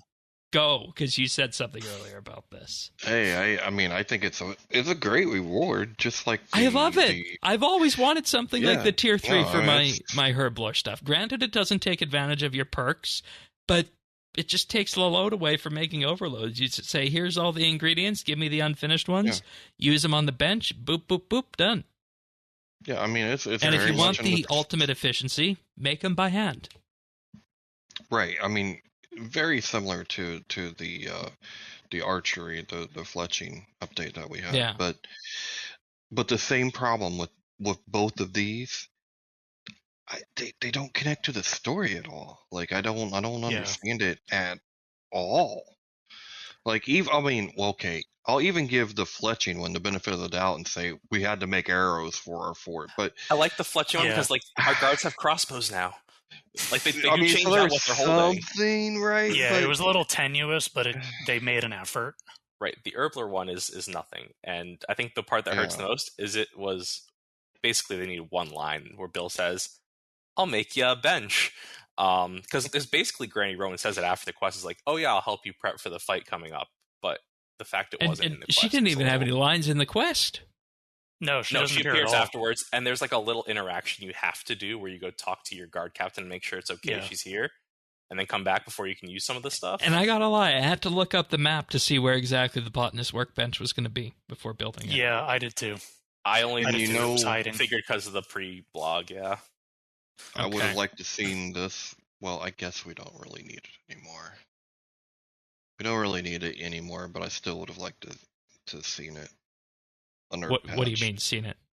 An herb patch. Herb patch. Yeah, that's a farming building. We still have room We for have that. 8. Yeah, there's room. We have 8 herb patches in game. That's more than enough. With using all the MDX tools of the trade, I can pull upwards of. But yeah, this could have 2,500 herbs a day. It's not the enough. bench could have used a line like Rodney could have yelled out, and we can make potions too. It did feel very tacked on. I in a way think that that stood one out. thing that might fix it for me is if the next Vorkath mini quest, whatever, requires you build the bench to tier 1 and talk to Granny Rowan, because she does explain it a little. Yeah, I think that will get that story into the line. I do suspect that's the case because they've dropped way too many hints about that character. Mm-hmm. To just, I like her. She's like a folktale character from the wilderness. It's a very cool introduction. Yeah, I think I made this comment in a chat with someone where she's like a regional demigod, sort of. It's just kind of this weird. There's myths told about her, and she pops up, and Sophia's granddad told her about her. It's like all that stuff. Just this weird undead and every fantasy sprite. story has someone like that. Mm-hmm. Yeah, that's cool. Any theories about the cat? Oh yeah, the cat. Yeah, if you talk to the cat with the cat speak amulet, it still says meow, and you're like, that should have worked. Yeah, why doesn't that work? So it's obviously not a cat. It's like a demon or something, maybe. I don't know. Either it's not a cat, or it's a cat that's screwing with us. Or it's Trindine. Yeah, I'm on that one. It's Trindine. It's just yelling meow. No, it's Wahisatel. Oh my god. Oh my word. Everything is Wahisatel. Everything's a Majorat. Yeah. If in doubt, Majorat. Yeah, that's how it goes in RS, I think. But I mean, I saw some things that people didn't like. They felt like the shop here and the tools that Granny provides aren't useful. But am I the only one who's wanted something like this for overload banking? The tier 3 one is the absolutely by far best one. Like, I'm trying to even remember the tier 1 does. The tier 1 is decanting. Yeah, I think people are like, oh, I already have that, but now it's in the fort. Yeah, exactly. I mean, it's centralizing. It's building up the skilling hub, sort of, but it's like nothing new. And tier 2 is the herb lore supplies, like the basic ones, some red berries, some white berries. I think red berry pies really roots, easily now. That sort of thing. Yeah. So, and nothing crazy. Vials of the water, over which one you is used cool. to be able to get from the portable well. So. And the portables, if you have one in this room and then use the workbench, I think you get all the benefits. Yeah. Yeah. So they are really trying to get people out of the smithy. The smithy specific. I was going to say Lumbridge. They've done that, but the smithy. Well, yeah, I mean, like you can see the design philosophy throughout the fort is they're trying to have people go to the specific rooms for all the skilling. For each stone. Yeah. Which was very much not the case when the fort first came out. It's just everyone congregated in the smithy. I hope the best bank, Yeah, exactly. Which is really kind of all we had, though, in the beginning, right? Yeah, kind of. Yeah. I mean, well, that was where the skilling took place. You could still... The other buildings had all of the other amenities. Yeah, but now we have like the fletching and the cooking and the herb lore. Yeah, it's definitely artisan skill heavy. Mm-hmm. Production and importables type things. Yeah, not to throw another advertisement in here, but we did talk about skill guilds on that last monthly bid and how you have some unofficial guilds, let's just say, like War's Retreat, and we actually raised the question: is Fort 4 and 3 an unofficial, like mega skilling guild? So that's another reason. Basically, go back to that. It's the unmaxed max guild. Yeah, I mean, exactly. It's definitely a design intent is that it's a very popular hub. Yeah, and I mean, and it's working for that. But if it keeps going this way, if the next quest is the finale, we're gonna get like a restockable pond, that we can fish in or something, right? Like that's What artisan skills have we not touched? But it's fine. Actually, I wouldn't mind crafting, crafting and fire making. Crafting, fire making. Yeah. Okay. Yeah. Yeah. Construction's everywhere. Yeah. So fire making, we burn the fort down. That's the boss fight. We help Vorkath. There was also anyway. So it seems like we're all happy with the reward here, and it kind of hits the spot. Yeah. There was one other reward that we got from this in addition to everything else that was listed. But before that reward, ratings out of 5, Tanis. I would give this one. I want to give it a 4. But it is short. But that's okay. Probably go 4. That's okay. Probably go 4. Zerdones. If you'd asked me this an hour and a half ago, I probably would have said 2. I think you guys have talked me up to a 3. Okay. Wow. Yes. Avernick? I think 4. I feel confident with 4. I'm going to go with 4 as well. And the reason I always say this, for something to do 5, it needs to introduce some form of seismic shift in addition to coming out unencumbered, having interesting mechanics, environment, music, and all that other fun stuff with it, and telling a compelling storyline. And this one definitely did tell a compelling storyline with it, and I think that actually came from the B line for it. So well done, Ancient Awakening on that. So I mean, unless it did something absolutely to knock my socks off, it would have been a 5 in that case. So I'm just going to go with 4. So I think we did solid overall pretty well on that. But I did mention there was another reward for this quest, you guys, and I got to just dangle this in front of everybody's face right now. You get 9,500 hero points for completing everything with this content drop. Nearly 10 levels of the hero pass. Wow. Who could have wanted more? And we had almost like it was designed with this in mind. We had 20,000 before this, so now we're up to 29.5k with all the specials, and we're not done yet. I'm sorry. Plus another 10,000 if you got the Yak Track progress boost from the last Yak Track. True. I think that there's something to be said about shooting yourself in the foot, and they kept it vague as to how many points would come from special missions. And if they just said out the gate, we're going to give you 40,000 points in special missions, I think that math argument goes out the window for people, the detractors. But other games have done this too, where they're like, oh yeah, we'll give you more with this system. And sometimes it doesn't happen. Yeah. But this time, well, they knew ahead of time. I want a time machine, and I want to go. I want a time machine. Estimated. I want to go print this piece of dialogue out that I have up on the screen right now and mail it out to everybody who was a detractor. I mean, I want a time machine too, but for completely different reasons. Right. I mean, never mind yours. Never mind killing dictators before they can wreak havoc on the world. I'm going back and buying Apple shares. I'm buying GameStop shares. Diamond hands, baby. Anyways, that kind of pivots to where we're going next with this, in that we have also Mod Keeper's version 4 of player feedback update that came out last Friday. We record the show Thursday evening, so we miss whatever comes out on Friday. Show gets released Friday late afternoon North American time, early morning Saturday UK, and that's why we miss these posts here. But to sum it up, Jagex will not be releasing another Hero Pass after Underworld ends on December 3rd.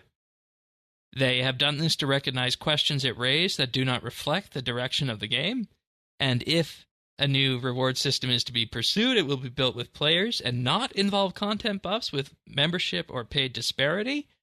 And more opportunities to add your voice to future content are coming with combat rebalancing in 2023 and throughout 2024.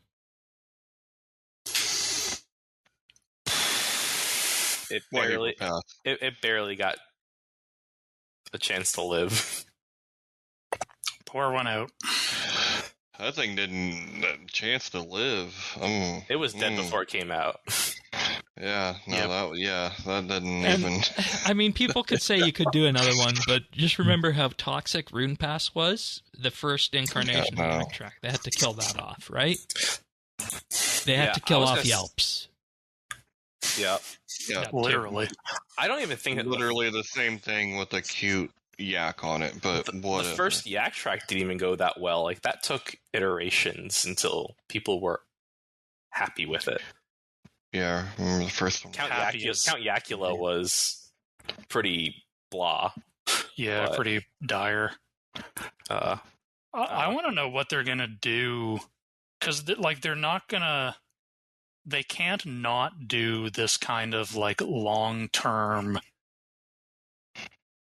reward type content. So are they going to do another yak track? The point of passes is to bring people into the game for that period of time. And to reward people for playing, incentivize play. Yeah. I think they try sooner than we think to like community consult, surveys, whatever. I just don't think they're going to get good responses. Right, and from the language on this is that the survey was loud and clear, and from this it sounds like the community consultations talked about probably aren't even happening in relation to Hero Pass until they not go for forward. this iteration. Yeah. So it'd be like in 6 months they try to start throwing more things out there. It's like, would you guys be okay with just an extra XP counter? I don't know. And go ahead, Tannis. Oh, I was just going to say, I think it's just, I don't know. It's just, it's the monetization scheme in general. It's all over the place. Yeah. They need to consolidate, go back to the drawing board, figure out what is the strategy, decide what that strategy is, and then go with it. And that's that.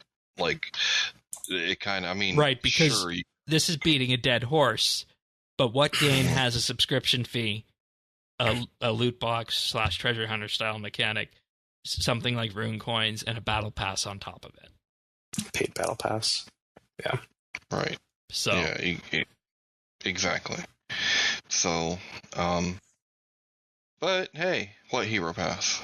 Never happened. Yeah, let's just forget that this ever happened and derailed our necromancy coverage. Didn't happen.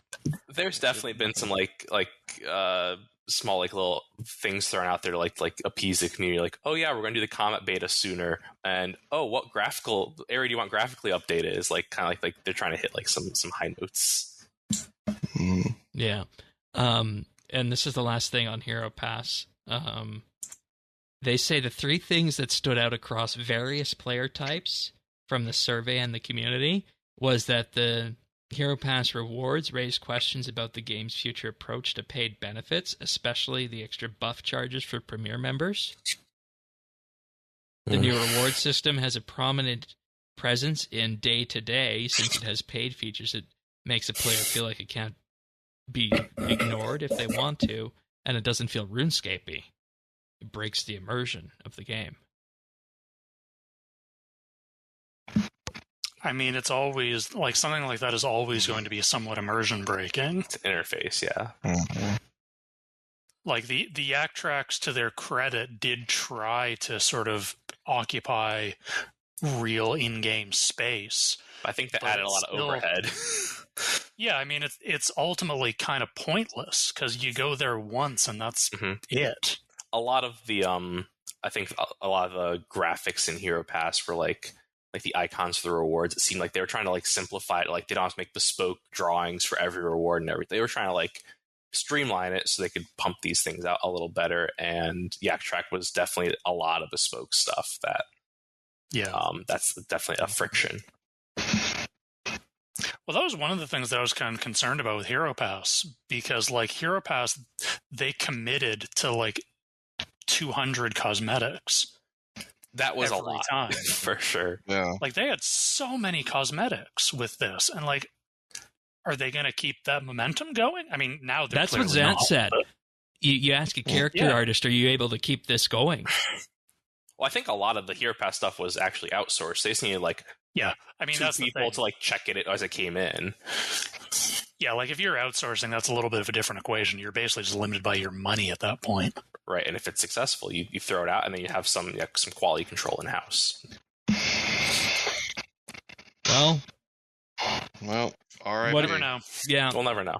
Final thoughts, Tannis, on Hero Pass? I know this has been very taxing for us. I'm just glad there's a resolution and we can move on. I've never wanted to move on more about anything ever. You feel closure. That's a good positive outlook. Zerdone, Avernick, anything? I got level 99 in the Hero Pass while we were streaming this. Congrats. But I don't know. It doesn't feel like it means anything anymore. Yeah, exactly. And I'm glad I did not put money into it, or else I would have felt ripped off. And that's my final thoughts. That is a good point. All right, let's do some achievements then. Wrap up the show in style. We got Mej Quest with 99 Constitution on October 11th, Warrock with 120 Fletching, and Brappa with 99 Necromancy on the 7th. We got Feel My Pokes with 99 Necromancy on the 7th, and as well as Mr. Crafty with 99 Necromancy on the 7th. And joining the family on October 7th with 99 Necromancy is also Mrs. Crafty. Oh, nice. And Tadeo 22 with 99 Mining. And October 6th, Silly Cat 98, 99 Necromancy. All right, then we have Cena ATN with 99 Strength on the 6th, and Charbura, 2 with 120 Dungeoneering on the 5th. All right. Nicely done, everyone. Nicely done. All right, Zerdones, this pick of the week had me just losing it in pre-show. Yeah, so it's a 2.5 hour documentary. Yep, another one of my 2.5 hour YouTube documentaries that I like so much. So this one is about pretend for the benefit of the tape that I didn't ask you guys this question in pre-show, but do you guys remember the GameStop thing from 2021? That's what I wish I used my time machine for. Right. So for listeners who may or may not remember, in January of 2021, GameStop, which is an American video game brick and mortar, like physical retailer, they sell physical video games. They've been struggling for a long time for the obvious reasons that who buys physical video games anymore. They're a publicly traded company. Their stock price had been declining, and a couple of hedge funds had opened up short positions on GameStop, which I'm not going to go into what that means. Essentially, it means they're betting that the stock price is going down. If the stock price continued going down, they would make a lot of money. If the stock price went up, they would lose ludicrous quantities of money. Reddit found out about this, and they started buying GameStop shares to drive the price up, to deliberately screw over these hedge funds. Price rose to astronomical levels. It rose to like $400. It peaked at almost $400 a share, which is ridiculous. It's an absurd multiple of its actual value. The fallout from this is kind of interesting. There were a lot of conversations in the SEC, like a lot of regulators got very interested in this. This video is not about that. This video is about what happened to the Reddit community after that.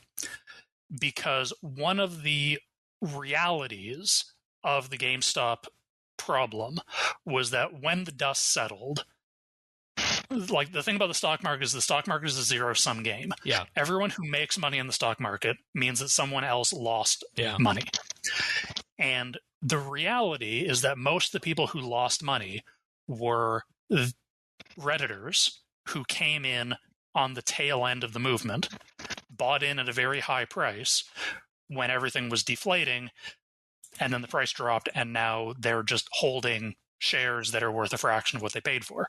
And on that, I have a fun graph up right now on the video of this that shows just how absurd its peak and drop was. And it's still quite absurd. Like, it's still quite high relative to its historical values. Closed at 1509 today. Yeah, that's quite elevated especially for this company. Like, if you think about what their business model is, like, they are in mid 2020 it was fundamentally doomed. In mid 2020 it was trading for $1.07 a share.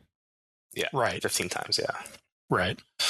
So this video, which is titled "This is Financial Advice," is all about what happened on these Reddit communities after January 2021, and that story gets weird because basically what you have is you have a community full of people who are not very literate on capital markets, which is not like that's not a knock against them. Capital markets are complicated things. They're deliberately made hard to understand because Wall Street is made up of jackasses and idiots.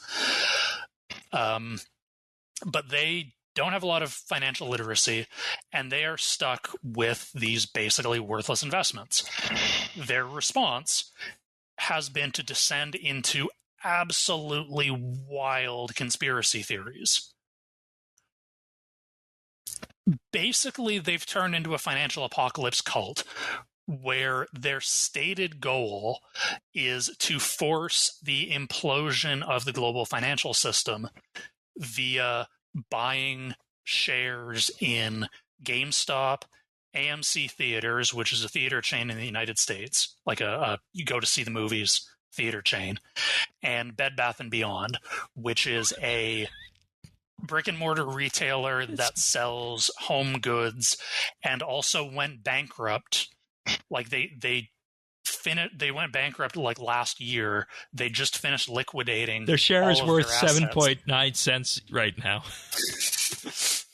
Even that, I think, is overvalued because Bed Bath & Beyond functionally does not exist as a company. There is nothing. They are nothing. But these communities have sprung up around these meme stocks, and they believe that if they buy all of these shares and do a whole bunch of other weird rituals and hold them forever without selling, eventually, somehow, they will be in a position where a whole bunch of shadowy short sellers who have short positions in all these companies will have to close their positions, which they have to do by buying shares from existing holders, which will somehow all be held by these, they call themselves apes for reasons that are very silly. And the apes will be able to charge phone number prices for these shares. Like, they bandy about numbers like $100 million a share, which is cartoonish amounts of money. Infinite money glitch. Yeah, exactly. It's an infinite money glitch for reality, which means it obviously isn't true. But the fervor with which they believe it, and the loyalty rituals, and it's so weird. What was the example you were giving us that sent me up the wall? I can't even remember now. Okay. So broadly speaking, the belief system is very modular, so it's hard to pin down a specific form of what they believe. But broadly speaking, they believe that Wall Street is committing grand-scale financial fraud by using shares that don't actually exist to open short positions on all these companies to drive them out of business, because if they have a short position in these companies and they go out of business, they don't have to pay, the hedge funds don't have to pay tax on their profits, which is false, but that's what they believe. They believe this. They believe that if they can somehow get a hold of all of the actual shares, which they believe they've already done, although like reality keeps proving them wrong, that they will be able to dictate price, because price is just supply and demand. They control the supply. That's not how stock works, is it? It's not for so many reasons, not the least of which that like pretend, like, hit yourself in the head a couple of times and pretend all of this makes sense to you. Imagine all of this happens.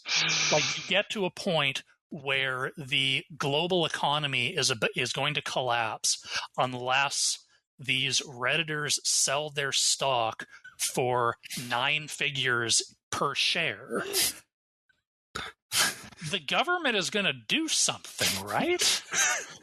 Like that, they're not just going to say, surrender. Yeah, they're not just going to be like, yeah, have the GDP of Belgium each. Like, no, it's not. That's not how businesses work. That's not how stocks work. That's not how. And what's really funny is because like these communities have been going on. Like GameStop happened in January 2021. Time of recording, this is October 2023. So we're approaching 3 years that this conspiracy theory has been developing. Reality keeps proving them wrong. So do they adjust to reality? I mean, some of them do, I'm sure, but en masse, they just delve deeper and deeper into conspiracy. It's a cost. Right. And they keep trying to find increasingly convoluted means by which, this is still on the table. This is still totally going to happen. And they seem to be doing that by latching on to like public filings and certain investors who put themselves in the public eye and decoding like hidden messages in the filings and in like the earnings calls. I thought there was a lot of overlap with another Reddit community out there. Yeah, it's QAnon, but capital markets. Oh, I thought you were talking about a different one, a closer one to us. I'm beginning to think maybe all Reddit. Yeah, they're all related, I'm sure. Yeah, but no, I would no high overlap. I'm sure. Right. Yeah, I'm not doing a very good job of summarizing the actual content of this video because it is deeply strange. It's also there's a lot of it delves not deeply, but it does delve into some specifics about how capital markets work. Yeah. Because kind of like it has to explain what a short position is in technical detail. So it's a video that's very hard to summarize, but I highly recommend watching it because it is very funny. He makes a lot of good videos. For sure. Folding Ideas, Dan Olson. Yeah. If you're a regular viewer or regular listener, I've recommended several of this guy's videos before. He is the same guy who did, I think the last time I had a pick of the week, I did Why It's Rude to Suck at Warcraft. Same guy. I recommended a video about NFTs. Same guy. He's very good at analyzing these absolutely bonkers conspiracy communities. Yeah, mostly in the tech field. Yeah. It sounds like we need him for something that we just finished talking about not too long ago, hey? I would be very interested to hear if he has an opinion on that. On the elephant in the room, hey? The what shall not be named. Yes. Yeah. I got missing time. I don't know what you're talking about. I feel like there's something that never happened. Past 2 months. Blur. Yeah, just a big blur where that should be. Yeah. What have you been up to on RS, Tannis? Still woodcutting. Slowly trying to tick that 120 off. Okay. It's better now with the Grove stuff. I like going back to the. Sometimes it's going to go back to gathering. This quest was cool, though. I mean, like I said, I do like that's the kind of combat I like to do, like that wave type stuff. That's cool to me. So, but I've been skilling. It's my jam. All right, Sir Dones. To be honest with you, not a lot. I mean, I kind of got burnt out on necromancy, so I kind of took a step back for a bit. Last couple of days, I've really just been doing dailies and sort of chipping away at the botanist's workbench. Mostly, I've been playing Witcher 3, to be honest with you. Just a very good game. I also recommend that. Freaking game. Very good game. God. It still holds up, right? It really does. What, 8 years old at this point? Yeah. And it's still... It's some of the better facial animations I've ever seen, which is astonishing for 2015. And what's the blonde's name? Yeah. There's several. Yeah. Well, you know this one. This one has some really cool scenes. I believe they're in a tub or something. We'll have to talk about this in post show because I don't know what blonde you're talking about. But... Or tub. Yeah. I know what tub he's talking about. Oh, okay. All right. It's the tub, obviously. Yeah. All right. Moving on, Avernick. Mostly just passive fire making. I have level 119, so just chipping all the way up. But I'm trying to go slow because I don't have Bernie yet, the skilling pet. So I'm like, once I hit 120, I'm really not going to want to. He's one of the hardest to get. Yeah, I'm not doing myself any favors, but because that one's based off of like XP drops, isn't it? And I've not been. No, Bernie is time based. Time based? Oh, perfect. I've been doing very slow fire making, so that's fine. Yep, that's your aces. I'm just unlucky. All right, sounds good. For me, I finished up with the Thok event, and through a combination of that event, lots of spooning, and some asset liquidation, I managed to acquire my full tier 95 set of necromancy armor and weapons through that entire event. Wow. And that marks the first time that I have best in slot gear for a combat style. So that's precisely what they designed to happen with necromancy. So that fits the bill. The accessible combat style. Yeah, exactly. Until next month. And and I mean it's actually been an interesting path progression because you start off just training necromancy like you train any other combat style, right? Then after that you go and you do the quest involving Hermod. Then you go do Hermod outside of the quest, obviously, for the power armor.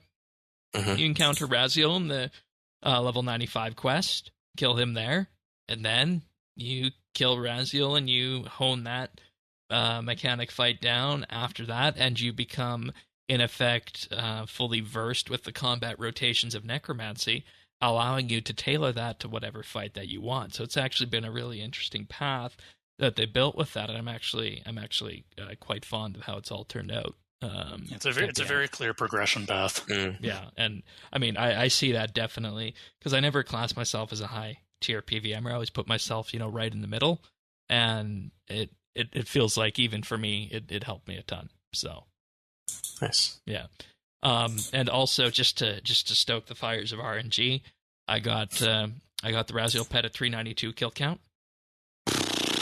And I only have 2 items left for the log, and I'm just north of like 450 KC. Wow. Damn.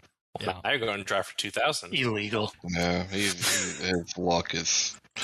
Content creator luck is real. Yeah, I got... I think he's got a potato in that inventory somewhere. like no serious. Like two of the clusters of drops I got were within 5 kills of each other, so...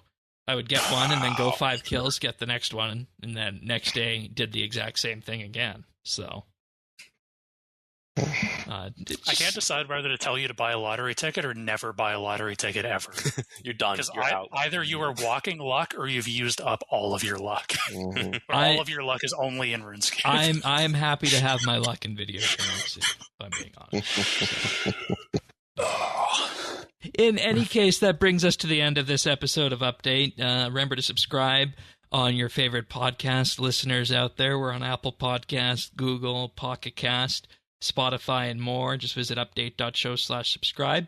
And, of course, we're also on YouTube at youtube.com/RSBANDB. That's where we post the video versions of the show and more. We do the nibbles, but we've also been trying some shorts out, so let us know what you think of those. Of course, but I think that brings us to the end of our program this week. Always fun to do Quest Week. Great having you guys back, Zerdones and Avernick. Yep, happy to be here. And of course, Tanis and I will be back next week to discuss Halloween, amongst other things. So until then, take care, everyone. See you then. Bye. See ya.